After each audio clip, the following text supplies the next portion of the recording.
Film diawali dengan memperlihatkan seorang pilot sebuah pesawat komersil bernama Torrance. Terlihat ia sedang buru-buru untuk melaksanakan tugas selanjutnya. Sebelum berangkat, ia sempat mengabari putrinya bahwa sehabis tugas ia berjanji akan pulang ke rumah untuk bersama-sama merayakan tahun baru di Hawaii. Dirinya saat ini sedang berada di Singapura dan bersiap-siap untuk melakukan penerbangan ke Tokyo. Saat naik ke pesawat, ia bertemu dengan asisten pilotnya bernama Tilly. Baru saja keduanya berkenalan. Tak lama kemudian, Torrance dipanggil oleh salah satu pramugarinya bernama Bonnie. Ternyata pesawat yang ia harus bawa malam itu tak seperti biasanya karena salah satu penumpangnya ada seorang tahanan yang baru saja ditangkap setelah berhasil kabur selama 15 tahun di Indonesia. Tahanan itu bernama Gasper dan ia ditangkap karena tuduhan pembunuhan yang terjadi 15 tahun yang lalu dan seorang polisi bertugas mendampinginya sepanjang penerbangan. Singkat cerita, para penumpang mulai naik ke pesawat dan jumlahnya bisa dihitung jari. Yaps, penerbangan kali ini cukup sepi karena bertepatan dengan malam tahun baru. Sebelum take off, navigator maskapai menjelaskan rute penerbangan yang mereka akan lewati untuk sampai ke Tokyo. Torrance mempertanyakan rute tersebut karena jalur itu sedang ada badai. Cuma si navigator mengatakan tidak masalah karena awan badai akan bergerak ke titik yang lain. Lagi pula, karena penumpangnya sedikit, pihak perusahaan tidak boleh mengambil jalur lebih jauh karena akan memakan biaya yang lebih untuk bahan bakar.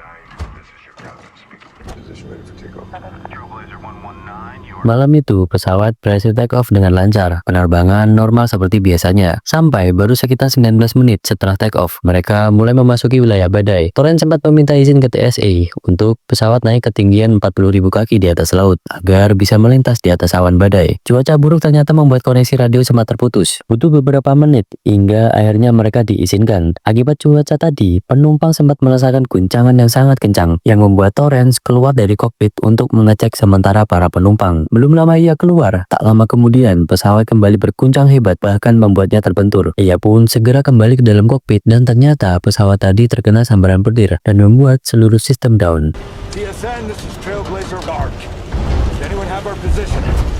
Dalam keadaan darurat seperti ini, pesawat hanya akan bertahan di udara selama kurang lebih 10 menit sebelum akan terjun bebas. Torrance berusaha mengendalikan pesawat sebaik mungkin dengan mode manual. Dengan cepat juga, pesawat harus diturunkan dari ketinggian 40.000 kaki yang membuat para penumpang histeris ketakutan. Tak sedikit dari mereka yang berusaha menyalakan telepon untuk mencoba menghubungi kerabatnya di saat-saat terakhir. Salah satunya si polisi yang menjaga tahanan. Akibat guncangan pesawat, HP-nya terlempar. Ia pun nekat melempas sabuk pengamannya untuk mengambil HP-nya. Namun yang terjadi malah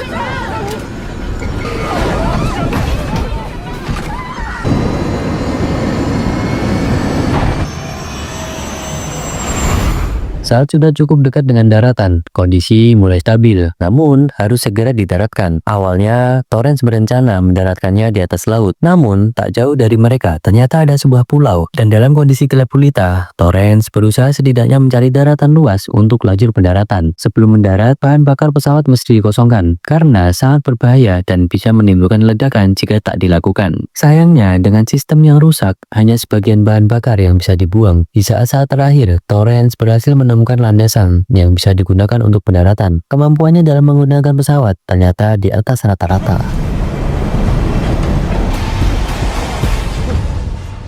Walaupun telah mendarat, mesin pesawat yang konslet dan pesawat yang berisikan bahan bakar bisa saja tiba-tiba meledak. Memaksa mereka keluar semua harus turun segera dari pesawat demi keselamatan. Informasi mengenai hilangnya pesawat Trailblazer 911 sudah sampai ke para petinggi Airlines. Mereka mencoba melakukan pencarian, namun tak akan mudah menurut Torrance. Karena umumnya tim pencarian akan melakukan penelusuran 1000 km dari sinyal komunikasi radio yang terakhir diberikan. Sedangkan mereka sudah melenceng jauh dari sana. Jadi akan membutuhkan waktu lebih untuk tim SAR menemukan mereka, paling tidak lebih dari 24 jam. Masalah lain yang tak boleh dilupakan yaitu di antara penumpang ada satu yang merupakan tawanan. Mereka harus tetap memperhatikannya, jangan sampai membahayakan penumpang lainnya. Perusahaan penerbangan tak mengambil resiko lebih jauh saat kondisi yang seperti ini. Mereka akhirnya meminta bantuan ke David Cardell, seorang konsultan khusus untuk mengatasi kondisi darurat seperti ini. Dengan sigap, ia membaca situasi dan mengutus pasukan khusus kenalannya untuk melakukan pencarian di wilayah jatuhnya pesawat.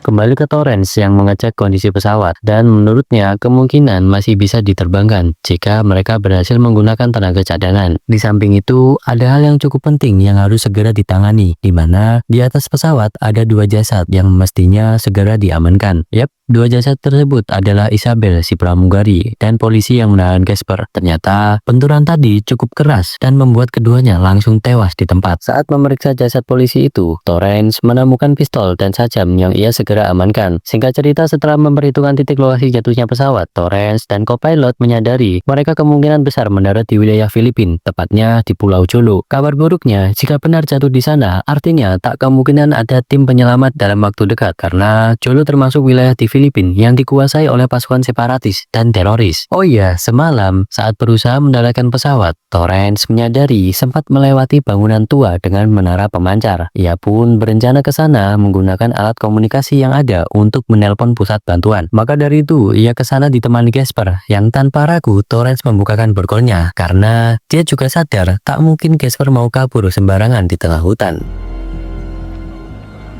Kita berpindah ke bagian lain di wilayah Pulau Jolo, di mana ternyata keberadaan Torrance dan kawan-kawannya mulai terendus. Salah satu anggota separatis melaporkan pendaratan darurat yang ia lihat semalam dan yakin itu bukan pesawat militer. Si ketua teroris bernama Dato Junmar langsung memerintahkan orang kepercayaannya untuk menggali kebenaran informasi tersebut.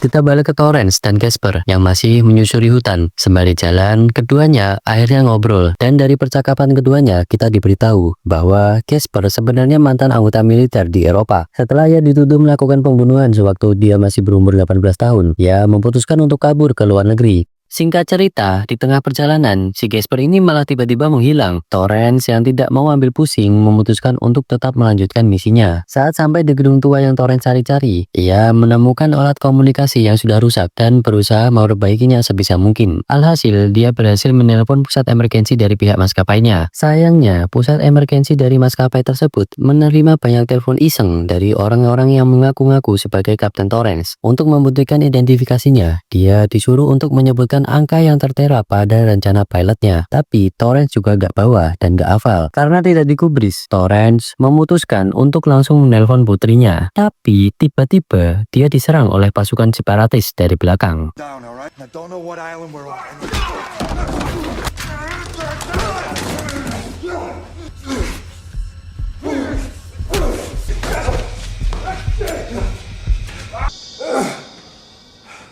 Tak lama kemudian Casper ikut muncul dengan senjata lengkap. Ternyata tadi dia nggak melarikan diri, melainkan menyebar untuk membaca kondisi sekitar. Senjata yang ia dapat merupakan hasil mengalahkan dua musuh lain di lantai bawah. Di sisi lain gedung, mereka berdua menemukan alat perekam yang berisikan video tawanan dari para separatis. Ternyata mereka sangat menyukai warga negara asing. Karena dari sana mereka bisa meminta tebusan besar dari negara asal mereka. Hal itu membuat keduanya buru-buru kembali ke pesawat karena takut terjadi hal yang tidak diinginkan. Namun semua itu sudah terlambat karena Dato Junmar sudah menuju ke sana terlebih dahulu. Para penumpang yang melihat segerombolan orang dari jauh mengira itu adalah tim penyelamat yang ternyata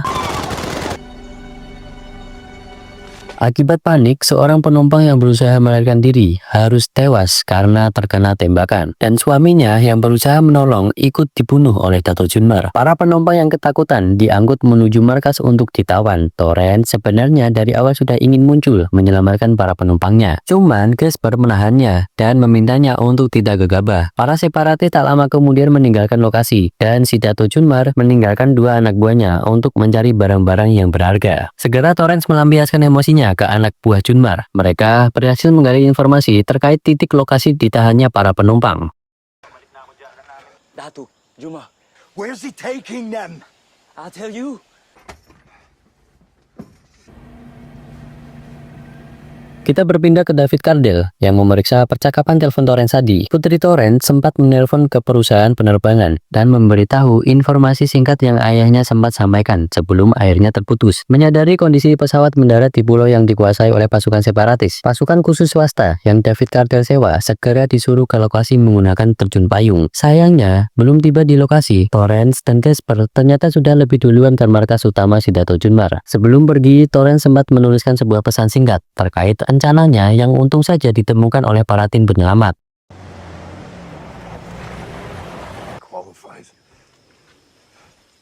Singkat cerita, Torrens akhirnya menemukan markas musuh. Tentu rencananya tidak akan berjalan mulus karena jelas-jelas mereka kalah jumlah. Maka dari itu mereka berusaha mengendap-endap sebisa mungkin untuk menemukan para penumpang yang ditahan. Casper mengambil andil besar melumpuhkan para penjaga.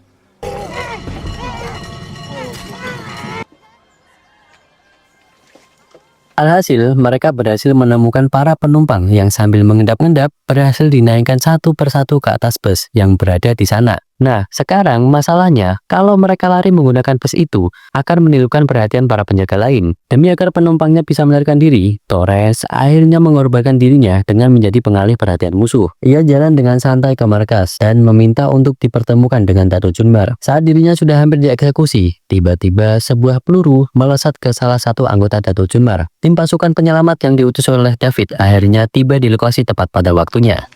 You're on Holo now. My people just want to go home. Everything in Holo belongs to me. Easter Road, main house, how copy? Shell back out. Run now! Dato' Junmar marah besar dan mengarahkan seluruh pasukannya untuk mengejar Torrens dan kawan-kawan. Di sisi lain, pemimpin dari pasukan penyelamat bernama Selbek kehabisan ide jika sebentar para penumpang disergap oleh Dato' Junmar dan pasukannya, jumlah amunisi tak akan cukup untuk menahan musuh untuk waktu yang lama. Sedangkan bantuan lain paling cepat baru akan datang 1 kali 24 jam. Torrens akhirnya memiliki ide gila, di mana ia berencana menerbangkan pesawatnya di wilayah terdekat, paling tidak di luar wilayah kekuasaan para separatis. Pemimpin perusahaan penerbangan sebenarnya kurang setuju dengan rencana Torrens karena sangat beresiko. Mereka belum tahu apa aja kerusakan mesin pesawat. Namun, mengingat situasi mereka antara hidup dan mati, makanya tidak ada pilihan lain. Selbek dan pasukannya mengeluarkan segala persenjataan yang mereka miliki untuk mengulur waktu hingga pesawat berhasil mutar balik dan siap lepas landas.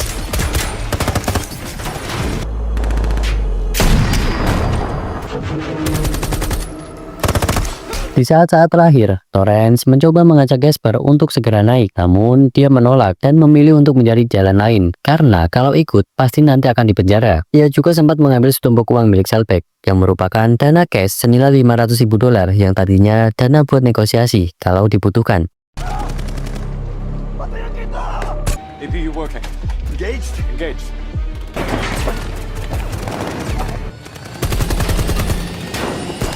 Selbek dan pasukannya akhirnya perlahan ikut naik ke pesawat melalui tangga belakang. Torrens berusaha melakukan lepas landas dengan kondisi yang terbatas. Belum lagi, pasukan separatis tak berhenti menembaki badan pesawat.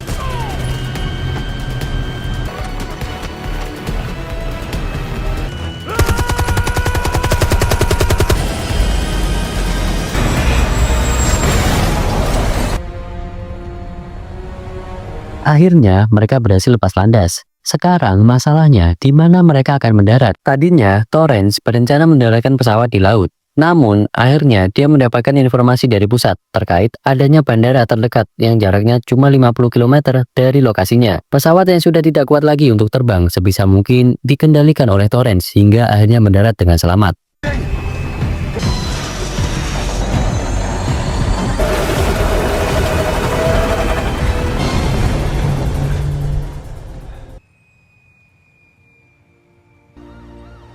Begitu tiba, para kru dan seluruh penumpang langsung mendapat pertolongan dari pemerintah setempat. Berakhir sudah pertualangan yang mesti Torrens lalui. Kemampuannya sebagai pilot bahkan mendapat sanjungan dari Selbek. That is me. Dan dengan begitu, film pun tamat.